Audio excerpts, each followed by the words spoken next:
साथियों, बंगाल की सरकार ने केवाईसी करने के एवज में राशन विक्रेताओं को ₹2.5 प्रति यूनिट के हिसाब से भुगतान करने के आदेश जारी कर दिए हैं।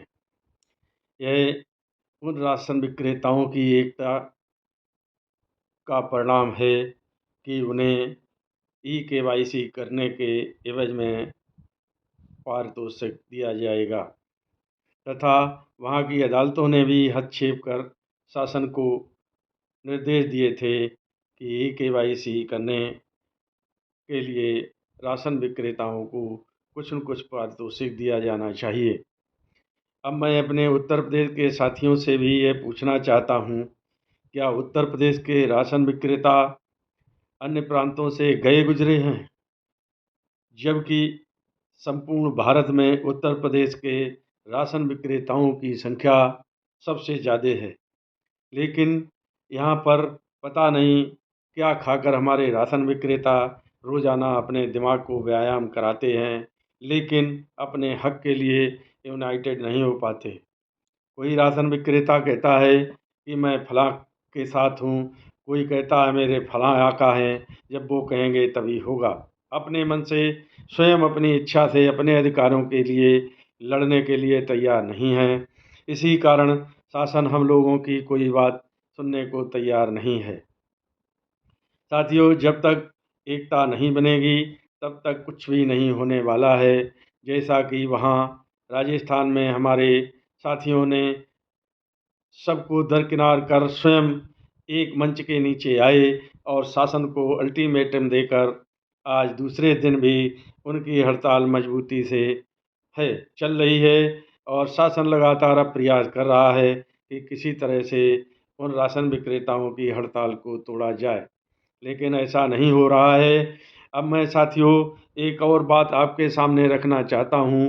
हो सकता है संपूर्ण उत्तर प्रदेश भर में अभी तक राशन विक्रेताओं के यहाँ 50% भी खाद्यान्न नहीं पहुँच पाया है, मगर शासन अपनी आपाधापी में हमारे अधिकारी ने इस विषय को संज्ञान न लेकर अपनी पीठ थपथपाने के लिए वितरण की तिथि 7 अगस्त से 21 अगस्त तक घोषित कर दी है। उन लोगों से कोई भी पूछने वाला नहीं है, इसी कारण ये तिथियां मनमाने ढंग से घोषित की जाती हैं। अन्यथा यह बताने का वह कष्ट करें कि 7 अगस्त से 21 अगस्त के मध्य क्या ईंट पत्थर या मिट्टी बांटी जाएगी, जब राशन विक्रेताओं को अभी तक खाद्यान्न नहीं प्राप्त हुआ 50% तक, तो फिर 5 दिन के अंदर 100% राशन कैसे उनकी दुकानों पर पहुंच जाएगा और कैसे 7 तारीख से वितरण शुरू होगा।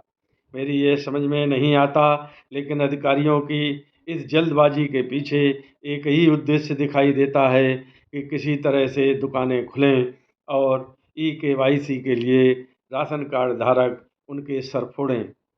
अब ऐसे में हमारे राशन विक्रेता साथी केवाईसी के लिए मुझे तो लगता है कि वह घर घर तक जाकर केवाईसी कर रहे हैं, जैसे हो सकता है उनको राष्ट्रपति मेडल मिलने वाला हो। लेकिन ऐसा होने वाला नहीं है। हमें और तुम्हें लगातार इसी तरह चक्की में पीसा जाएगा। जब तक हम लोग यूनाइटेड और एक नहीं होंगे तब तक ऐसा कुछ भी नहीं होगा। अब हमारे एक साथी पांडे जी ने ये कहा था कि आप 30,000 मानदेय तो भूल जाइए। मैं उनकी बात का समर्थन करता हूं। मैं तो ये बहुत दिन पहले से कह रहा हूं कि हम लोगों को मानदेय किसी भी कीमत में नहीं मिल सकता। हाँ, खाद्य सुरक्षा अधिनियम में हम लोगों को 20,000 रुपये तक आय की गारंटी दी जाती है, लेकिन शासन इसी के कारण हम लोगों का अनुबंध पत्र खाद्य सुरक्षा अधिनियम के तहत नहीं कर रहा है।